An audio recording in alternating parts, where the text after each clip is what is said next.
Hello friends, कैसे हैं आप सभी। उम्मीद करती हूँ बहुत अच्छे होंगे और आप सभी अपने एग्ज़ाम की तैयारी में अच्छे से लगे हुए हैं।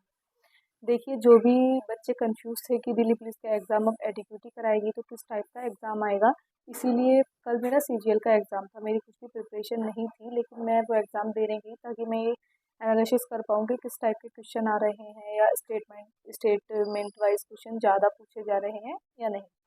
तो देखिए, जो मैंने प्रिपरेशन करी थी उस हिसाब से मेरा पेपर गया। मैं ये नहीं कहूँगी मेरा पेपर बहुत अच्छा गया है, क्योंकि मैंने लगभग 2 साल पहले ही जो पढ़ाई की थी दिल्ली पुलिस के एग्ज़ाम के लिए वो की थी। अब तो थोड़ा बहुत ही मैं पढ़ती थी, और इंग्लिश जो थी इंग्लिश में मैंने बिल्कुल भी ध्यान नहीं दिया।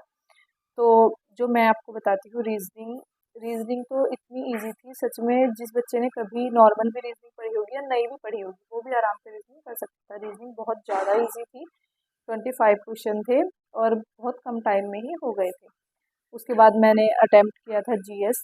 तो देखिए, जीएस मुझे थोड़ी थोड़ी सी लेंदी लगी, क्योंकि मैंने पढ़ाई नहीं की है। जीएस तो पढ़े हुए मुझे काफ़ी टाइम हो गया। तो जीएस में जो नॉर्मल क्वेश्चंस भी पूछे गए थे, एक पूछा गया था कि लौह अयस्क में मतलब कौन से देश में ज़्यादा पाया जाता है। एक था गगनयान की मतलब पृथ्वी से दूरी कितनी है। और एक बिसु मेला होता है उत्तराखंड में, उसके बारे में स्टेटमेंट का क्वेश्चन था एक। और एक पूछा गया था कोलंबो कोलंबो के मतलब कोलंबो औद्योगिक कुछ ऐसी परियोजना थी शिखर सम्मेलन में कब हस्ताक्षर, कौन से शिखर सम्मेलन में हस्ताक्षर हुए थे। तो इस टाइप से बहुत सारे क्वेश्चन ऐसे थे जो इजीली हो सकते थे। करंट अफेयर्स के 2 क्वेश्चन थे शायद, 1 से 2 क्वेश्चन था करंट अफेयर्स का।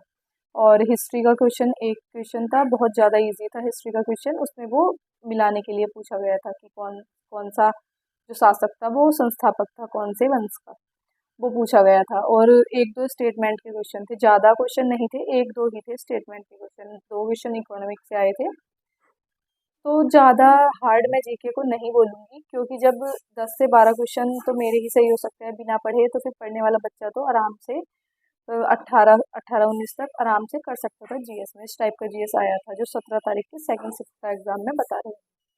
उसके बाद बात करते हैं इंग्लिश की। तो देखो, इंग्लिश तो मैंने बहुत कम पढ़ी है, तो जो मुझे सबसे हार्ड लगी पूरे पेपर में मुझे इंग्लिश ही लगी। तो इंग्लिश के बारे में मैं कुछ एनालिसिस नहीं करूँगी कि इंग्लिश हार्ड आ रही है या इजी आ रही है, क्योंकि इंग्लिश में मेरी कुछ भी प्रिपरेशन नहीं थी। ना ही मैं ये बताऊँगी मैंने कितने क्वेश्चन किए इंग्लिश में या क्या, क्योंकि इंग्लिश मेरी बहुत ही ख़राब है और मुझे इंग्लिश पे बहुत ज़्यादा मेहनत करने की ज़रूरत है। अब मैं जो सबसे ज़्यादा ध्यान दूँगी वो इंग्लिश पे दूँगी। उसके बाद बात कर लेते हैं मैथ।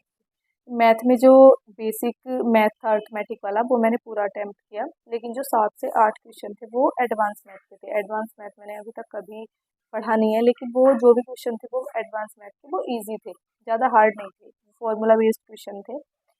तो इसलिए मैं कहना चाहूँगी कि दिल्ली पुलिस का एग्ज़ाम भी ऐसा ही आएगा। तो आप ज़्यादा चक्कर में ना पड़े कि स्टेटमेंट क्वेश्चन पूछे जा रहे हैं, बहुत हार्ड क्वेश्चन पूछे जा रहे हैं। अगर आप पढ़ोगे तो आप सारे क्वेश्चन अच्छे से अटेम्प्ट कर सकते हैं। होपलेस ना हो। अगर आप मॉक टेस्ट अटेम्प्ट करते हैं तो वो फ्री माइंड से अटेम्प्ट करें, ये ना सोचें कि हाँ होगा नहीं होगा, कितने मार्क्स आएंगे। तो आप अपनी तैयारी में लगे रहिए, ये इधर-उधर की बातों पर ध्यान मत दीजिए, इधर-उधर की वीडियोस देखकर अपना टाइम वेस्ट मत कीजिए। मैं छोटी वीडियो लेकर आती हूँ पर फुल इन्फॉर्मेशन लेकर आती हूँ। तो आपको वीडियो अच्छी लगे तो लाइक कीजिए, चैनल को सब्सक्राइब कीजिए। बाकी ऑल द बेस्ट आपके एग्ज़ाम के लिए।